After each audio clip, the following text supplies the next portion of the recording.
Herkese merhabalar. Ben Huri. Huri Metek Mutfak'ta mutfağıma hoş geldiniz.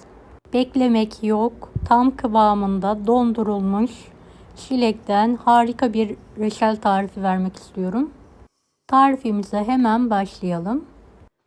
Evet, geniş bir tencerenin içine dondurulmuş çileklerimi alıyorum.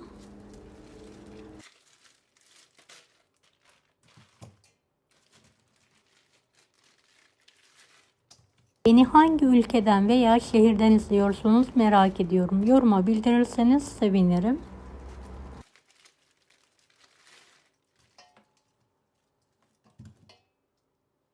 Evet, çileklerimin tartım 2 kilo 600 gram geldi.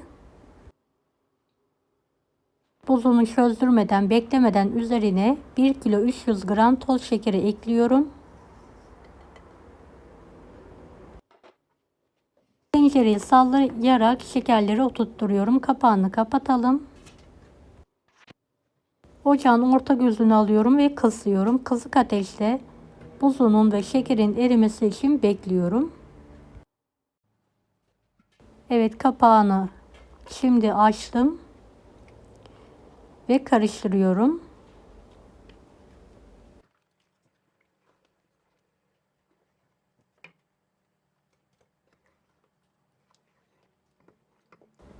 Evet, kapağını artık kapatmadan kıvam alana kadar reçelimizi kendi halinde orta ateşte kaynamaya bırakalım.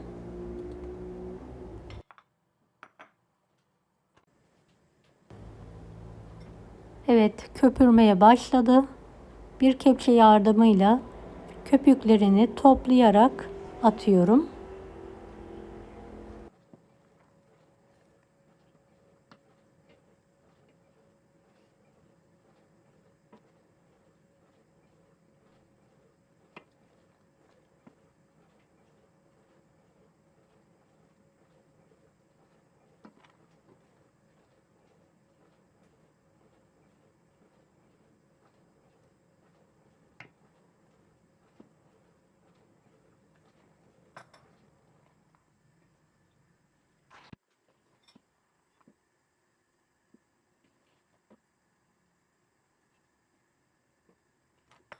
Küçük bir parça tereyağı ekliyorum ve karıştırıyorum.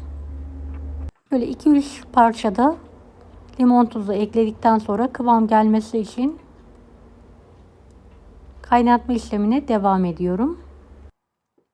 Evet, gördüğünüz gibi tereyağından sonra köpürme işlemi bitti.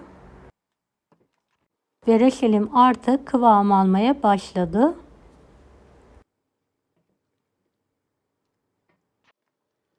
Evet, şimdi tam kıvamında altını kapatıyorum ve tenceremi soğumaya bırakıyorum. Soğuk reçelleri kavanozlara pay ediyorum.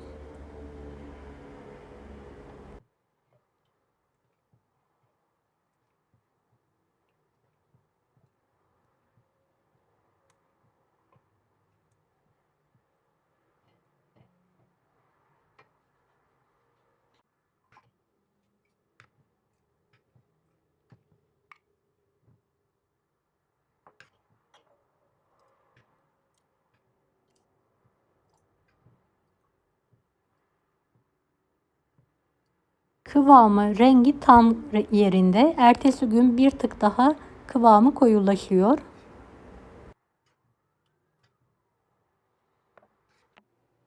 Evet, şöyle kıvamını sizlere yakından göstermek istiyorum. Ne koyu ne cıvık, tam kıvamında. Deneyecek olan herkese kolaylıklar dilerim. Kanalıma ücretsiz abone olmayı unutmayın. Bir dahaki videolarda görüşmek üzere. Allah'a emanet olun. Hoşça kalın.